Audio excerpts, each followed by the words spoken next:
The sixth part of the serve is getting from the trophy pose to something called the racket drop, which is the first part of your forward swing up the tennis ball.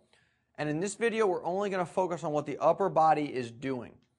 Now here I am in the trophy pose, and let's first look at my racket and my hitting arm. I'm going to drop the tennis racket down behind my back so that the racket is pointed at the court. And this position is commonly called the scratch back position because it looks like I'm trying to scratch my back with the tennis racket.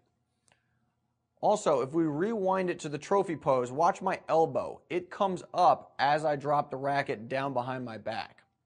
If we go back to the trophy pose again, let's now take a look at my tossing arm. As my racket drops down behind my back, I just let my tossing arm fall straight down. I don't really want to focus on it other than just letting it come down. And finally, again in the trophy pose, my tossing shoulder is a little bit higher than my hitting arm shoulder, but when I get to the racket drop here, my shoulder should be about level, and I also want my body to be sideways to the net, or in other words, I want my body facing the side fence. Let's look at some pictures of the pros transitioning from the trophy pose to the racket drop. We'll start with Serena Williams, and this is a picture of her in her trophy pose. Let's move in on her upper body. She's got her tossing arm extended straight up in the air. Her racket and her hitting arm are in an L, and her tossing arm shoulder is higher than her hitting arm shoulder.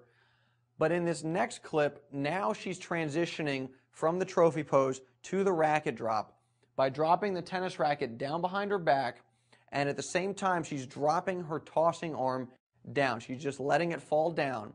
And that gets her to the racket drop in this next picture here, where the racket is pointed down at the court behind her, again kind of like she's scratching her back with the tennis racket.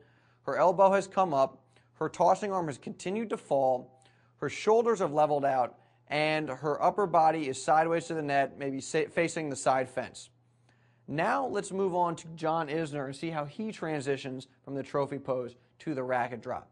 Here he is in the trophy pose. He's got his tossing arm extended up, racket and hitting arm in the L, and tossing arm shoulder is higher than his hitting arm shoulder. And in this next picture, he's transitioning just like Serena. He's begun to drop the racket behind his back. Tossing arm is falling, and that gets him to the racket drop here, where the racket's pointed down at the court behind him. His elbow has come up. His tossing arm has continued to fall. His shoulders have leveled out, and his upper body is now sideways to the net.